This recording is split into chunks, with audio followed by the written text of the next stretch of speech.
Onde que vem esse menino prodígio aí? Como que foi a sua infância? Sempre foi da igreja católica? Como é que era? Gostava de fazer catequese? E como que foi essa caminhada até ter esse primeiro start, esse encontro com Jesus mesmo, essa vontade de mudar de vida? Cara, eu sempre fui de berço católico, né? Meu avô é diácono daqui da paróquia de Itaporã. Então, eu sempre participei das missas, sempre participei de tudo que era possível uma criança participar. E sim, então eu sempre cresci com isso, né? Sempre cresci tendo fé na Igreja Católica, querendo conhecer mais da Igreja Católica também. Então, desde muito cedo, quando eu era criança, eu celebrava a missa. Eu pegava uma roupa do meu pai, eu era baixinho assim, meu pai sempre foi maiorzão, né? Aí eu pegava a roupa do meu pai, batia aqui na minha perna assim e falava, vou celebrar a missa. A hóstia era fandangos. Fandangos. A hóstia era fandangos e eu nem sei o que era o vinho, acho que era suco de uva, não lembro. Eu sei que eu pegava, eu colocava as cadeiras tudo ali na frente, tinha um bar, era um bar mesmo, que tinha vinho, tinha um monte de coisa lá. Ali era o altar, filho. Eu tinha uma caixinha de som, eu tinha um CD do Padre Zezinho, colocava para tocar, chamava toda a minha família. Meu irmão meu irmão e meu primo era coroinha. Acólito. E era isso. E colocava todo mundo para assistir missa. Se minha família não fosse na missa no domingo, eles iam na minha missa. Então, desde sempre, né? Desde sempre querendo conhecer a fé católica, mas assim como todo jovem, eu acredito que a gente se afasta um pouco, né?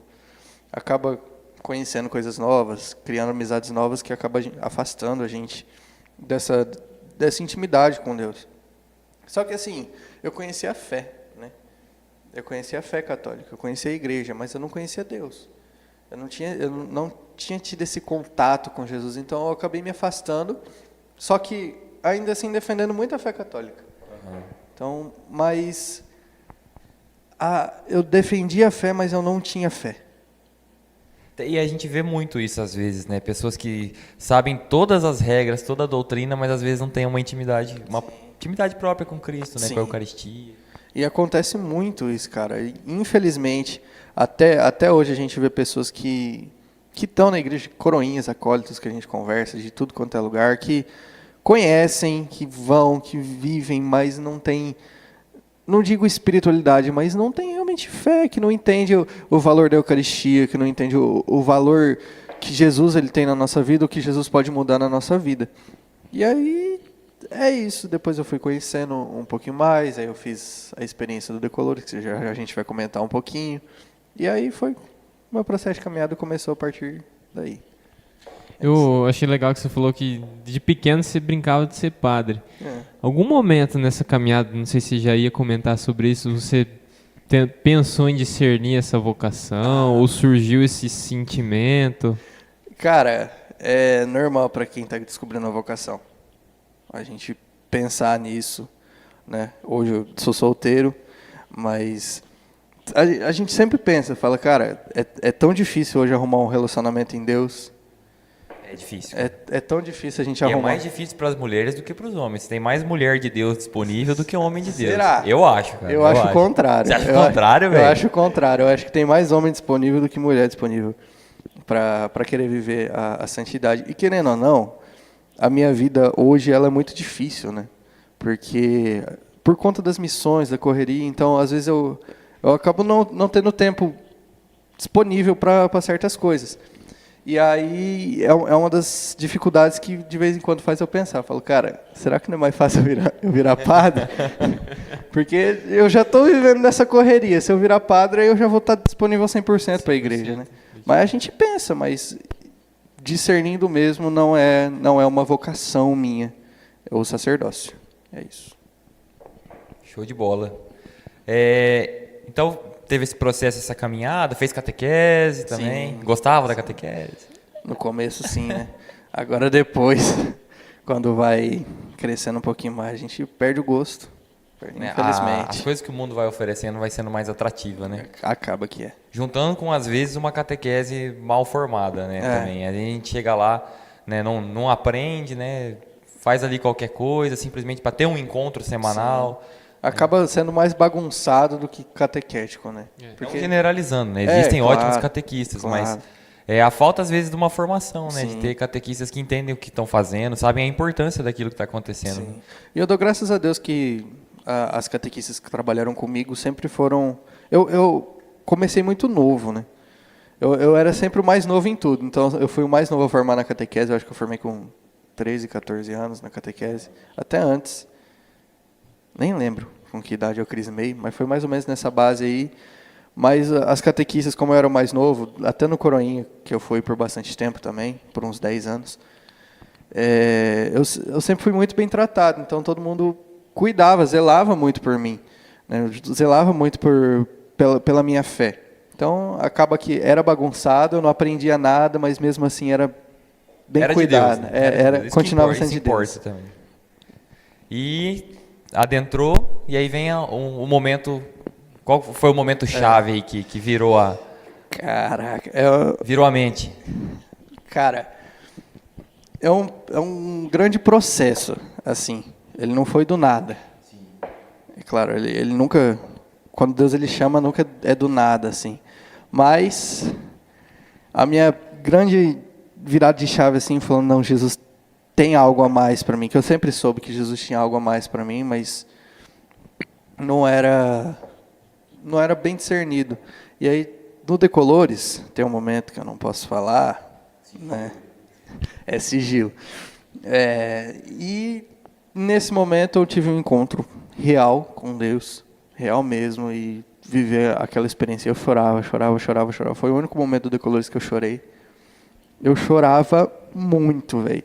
E eu chorava assim de não conseguir levantar. Aí eu tive que sair carregado. Eu tive que sair carregado de lá e não conseguia parar de chorar. Aí na hora que eu saí da capela, eu falei, cara, eu não estou entendendo o que está acontecendo. Só estou chorando. E aí, beleza. Pera aí que eu estou doente. E aí, beleza. Eu chorava e tal, e aí, se eu não me engano, isso foi um dia antes de Jesus me chamar mesmo. E aí a gente dormiu, eu não lembro como que foi o processo, mas a gente dormiu, eu acho, ou teve mais alguma coisa, e a gente foi para a celebração da palavra. Que quem celebrou foi o Rafa. E aí, naquele momento ali, não sei se vocês lembram, no IPAD tinha um quadro de Jesus. Eu acho que tiraram hoje em dia. Sim, ficava na parede em cima. Eu Assim. fiz tinha ainda. Então, tiraram recentemente, se eu não me engano. Foi. Mas tinha esse quadro. E esse quadro é Jesus normal, né? Uhum. Assim, não, é só Jesus. Sagrado Coração, não sei se é uma imagem... ou é o Sagrado Coração ou era só Jesus sem o Sagrado Coração. Mas era só Jesus. E eu lembro que eu incomodado, assim, sabe, de saber que Jesus queria alguma coisa de mim, e eu simplesmente, beleza, tá bom. Quando eu comunguei, eu fechei meus olhos. E aí eu lembro que eu gostava muito de ficar olhando para esse quadro. Então, todo momento eu ficava olhando para esse quadro e tal, e ele me fixava. E aí eu olhei para esse quadro e fechei o olho. No que eu abri de novo, eu vi uma imagem de Jesus com a mão esticada. Nesse quadro, o quadro tinha mudado. Jesus com a mão esticada, assim, como se estivesse pastoreando. Eu ouvi muito, estremecendo, muito forte dentro de mim. Vem, segue-me. E ali foi assim, ó. Na hora eu falei, tô indo, tchau. Tchau. Não, oxe, precisa falar 2 vezes não, precisa nem brigar. Vamos embora. E aí eu saí do Decolores e inconformado, cara. Inconformado com o mundo, inconformado com a juventude, inconformado com muita coisa que acontecia dentro da minha paróquia, dentro da diocese, dentro do Brasil, coisas que a gente vê, sabe? E eu lembro que eu gravei um áudio para uma amiga minha, falando assim, cara, eu tô inconformado. Como assim o mundo não conhece esse amor? Como assim? Por que Deus não mostra esse amor, sabe? Por que Deus não vai e envia o amor dele? Isso que eu senti lá dentro. Por que não envia para o lugar que tem guerra, não envia para o lugar que existem coisas ruins, sabe? E aí começou esse processo da minha caminhada, depois de alguns meses, e isso eu sentia que Jesus tinha me chamado e eu já estava ali, sabe? Eu estava ali nesse processo de amadurecimento, de conhecer mais aquilo que Jesus tinha para fazer. E aí, em fevereiro de 2020, se eu não me engano. Recentemente até. Faz 5 anos. Faz uma cota já, hein? Eu acho muito novo a minha conversão ainda. Tá muito recente, mas em fevereiro de 2020, eu fiz o FAC. Dos Campistas de Jesus. Eu fiz o FAC dos campistas. E aí, enfim, não foi um retiro que me cativou. Por incrível que pareça, o povo fala muito do FAC assim, nossa, o FAC é... Tá. Não foi um retiro que me cativou, mas foi necessário porque ali eu falo que começou a minha vida ministerial. Porque foi ali que Jesus me mostrou, eu vendo o Dio ali, né? Um abraço pro Dio. Sabe que eu te amo muito. E a gente Podia... quer muito entrevistar o Dio, se a gente conseguir espaço na agenda dele. Diz que o homem prega todo final de semana. Não acha agenda pra nada dele. E aí eu vendo ali o Dio, eu vendo o Ministério de Música, o Teco cantando. O Teco nem lembra de mim nessa época. Mas assim, eu vendo todo esse povo cantando e ali tá, eu falei, cara, eu quero fazer isso na minha vida. Eu quero estar cantando, eu quero estar... Na época eu cantava, mas bem mal mesmo. E eu falei, eu quero estar pregando, eu quero estar aqui, ó, evangelizando esse povo. E isso, assim, depois de ter saído do retiro, de ter olhado para aquilo, sabe? De ter olhado com um olhar mais puro, sabe? Porque eu olhei com um olhar muito crítico.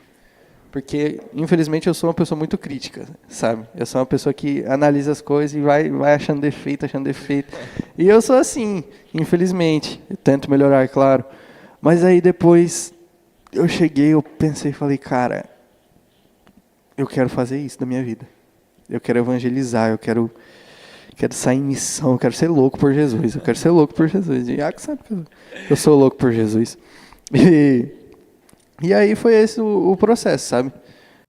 Muito obrigado por você que nos acompanhou até aqui. Né? Gostou, né? Episódio maravilhoso desse. Não tem como não gostar. A gente agradece a sua atenção, a sua audiência. E se você quer nos ajudar, quer contribuir para essa obra de evangelização, não se esqueça de seguir a gente nas nossas redes sociais. A gente está lá no Instagram, postando cortes, postando stories. Tijolo Podcast é o nosso @. No YouTube aqui onde você nos assiste. Segue a gente, ative o sininho aí para quando... sair um episódio novo, você possa estar recebendo a notificação. E agora também a gente está no TikTok. Então lá a gente também posta os nossos cortes. Então segue a gente lá, Tijolo Podcast. Valeu! Tamo junto.